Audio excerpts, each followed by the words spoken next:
Good day, and welcome to the SCSA's Toolbox Talk. We are doing Toolbox Talks every Tuesday, and we will be saving them on Facebook and on our YouTube channel as well. So we invite all your crews or anyone that's interested in these topics to participate, watch our short Toolbox Talk, and yeah. So with COVID-19 and our new reality and the unprecedented kind of state of affairs, there's a lot of different opinions on, for example, face masks, which we'll be talking today at face coverings. But the one thing that is pretty consistent across the governing bodies, governments, CDCs, the WHO, stuff like that, is that a face covering is a good preventative measure, and it's recommended.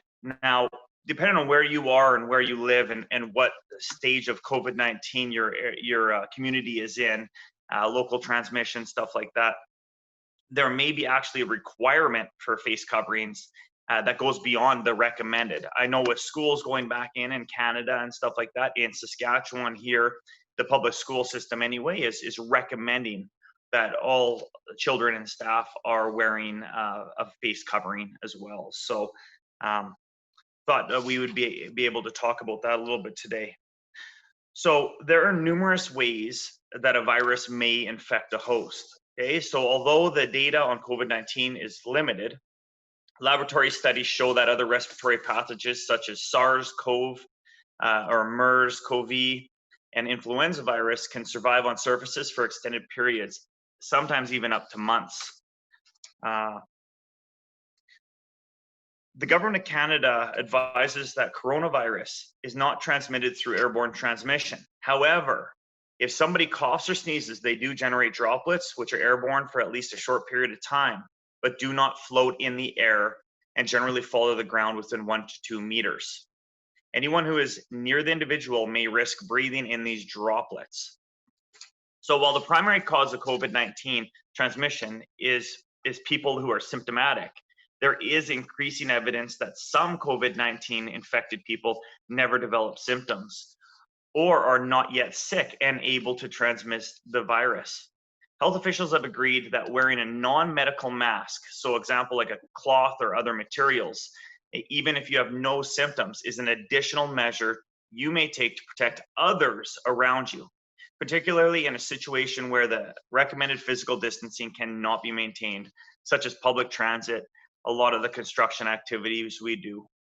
Wearing a non-medical mask will not prevent you from getting sick. However, it's another way of covering your mouth and nose to prevent your respiratory droplets from contaminating others and landing on surfaces. People should be aware that masks can become contaminated on the outside or when touched by hands. So basically avoid moving the mask around or adjusting it often. Masks should not be shared with others. I'll go through some other things that maybe we want to, the do's and the don'ts as well with masks in a little bit.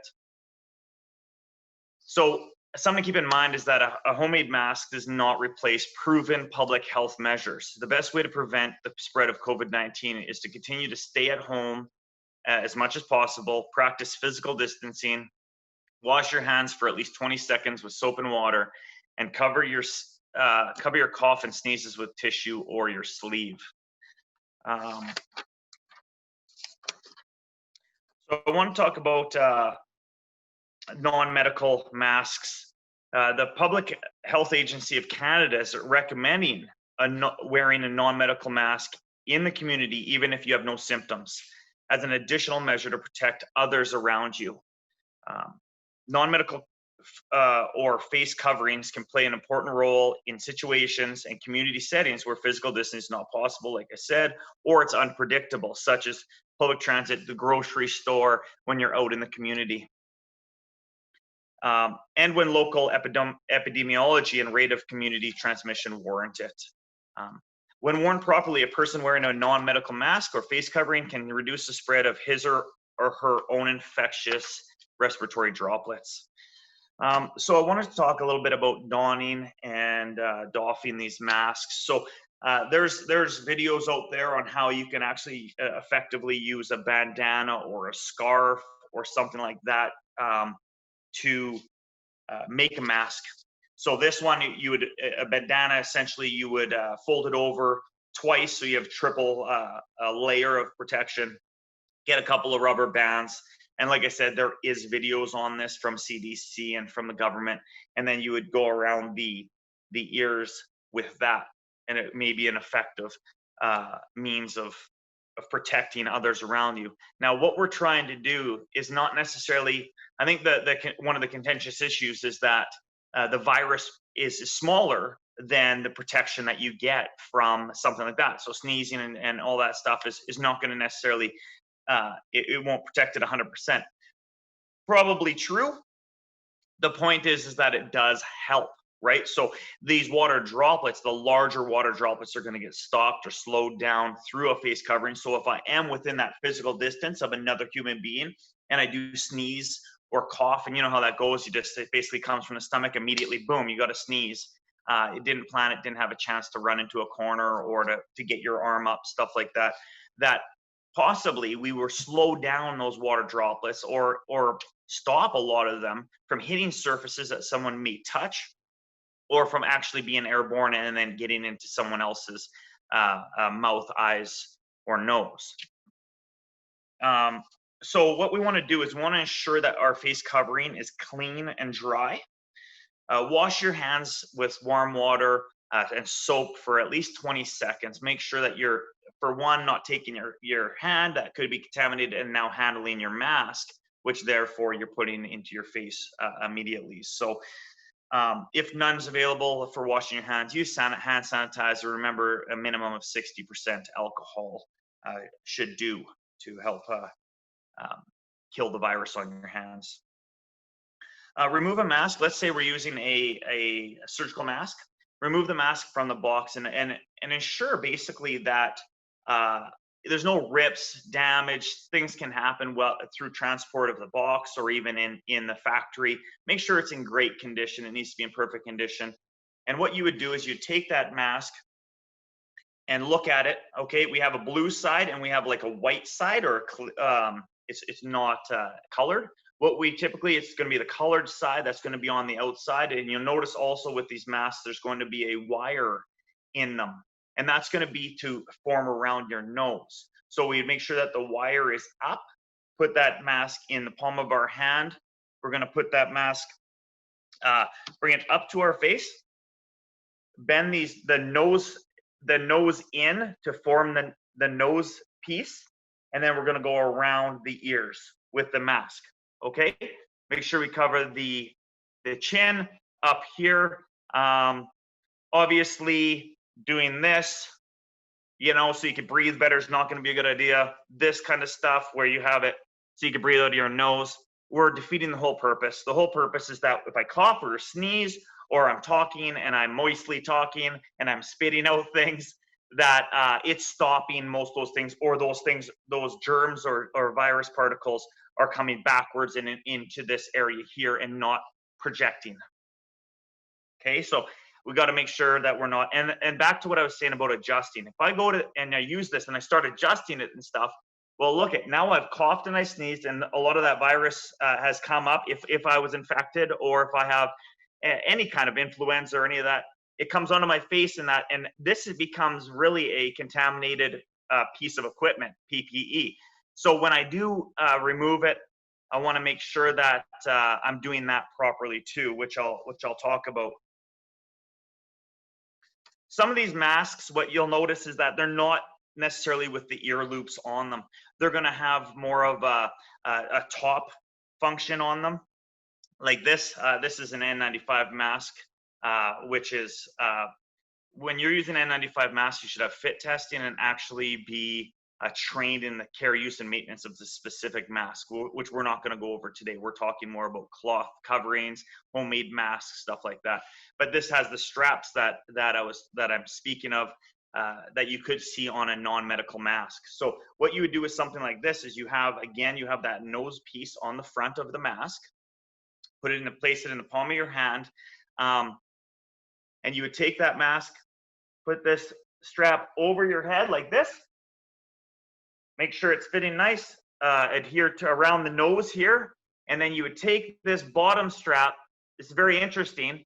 And you would take this bottom strap, go over your face and your ears like this. And then that's going to give you your proper kind of way of putting it on so that I'm not touching it with all my hands and stuff like that. When I go to remove it, I just reverse the procedure and go like this, and then I would dispose of that mask. Or if it's a cloth covering, what I can do is I would take that off, put this on, and always remember that the front and the back of one of these cloth masks. So a cloth mask, typically, you're gonna have some sort of indicator. On this one, I have where they're actually sewn, the elastic bands sewn onto here. What I would do is I'd take that, and then that would always be on the inside, so I always know how I'm wearing it. I take this mask off. Maybe it's at the end of the day after a construction shift or whatever, put it into a plastic bag, and then I would take this home and properly wash it. The CDC does recommend, and the Government of Canada does recommend specific ways on how to wash these masks. So check out that information. They're going to be single-use masks. You wouldn't reuse a mask without washing it, okay? Same with these surgical masks. These are a disposable mask. You're going to be using them for one day, one shift, one time. And when you take that thing off, it is going to be a garbage item, and you're going to use a brand new mask the next time. Again, ensuring to wash your hands prior to removing your masks and afterwards as well.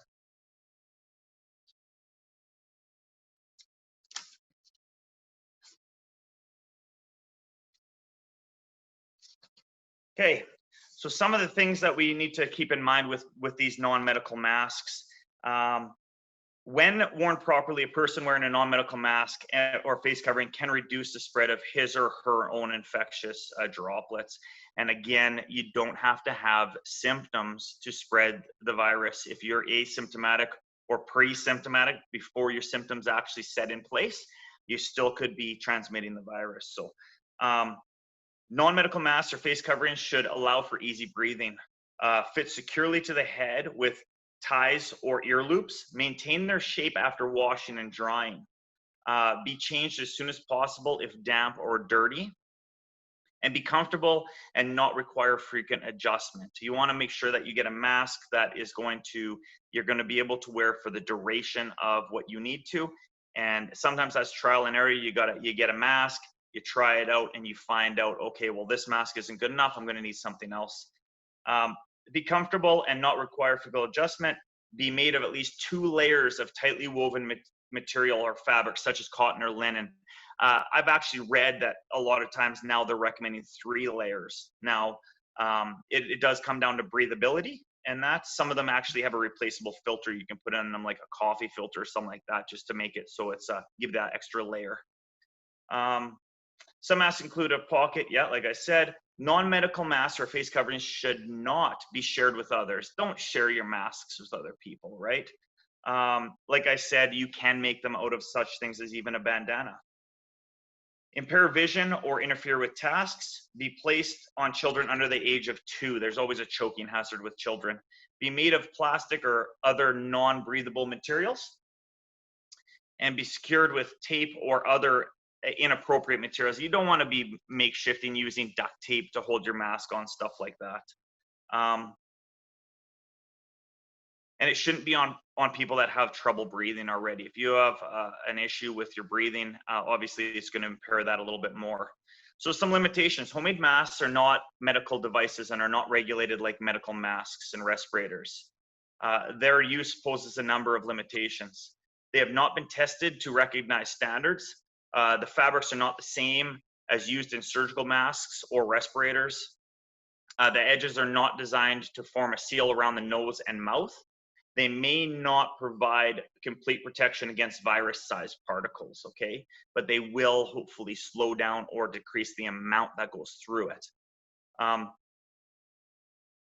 These type of masks may not be effective in blocking virus particles that may be transmitted through coughing, sneezing, or certain medical procedures. They do not provide complete protection from virus particles because of the potential loose fit and material used.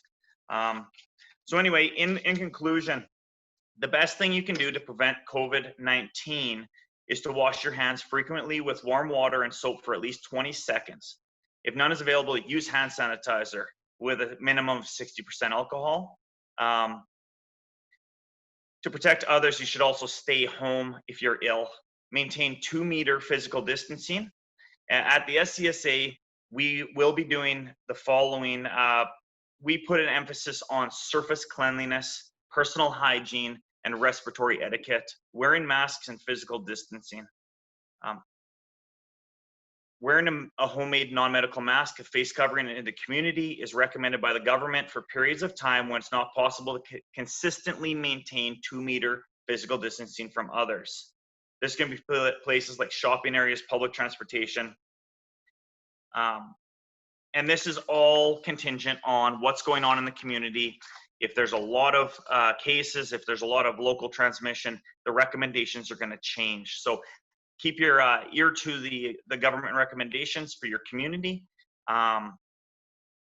If you like this video, please like, share, and comment at the bottom. This is on Facebook and on our YouTube channel.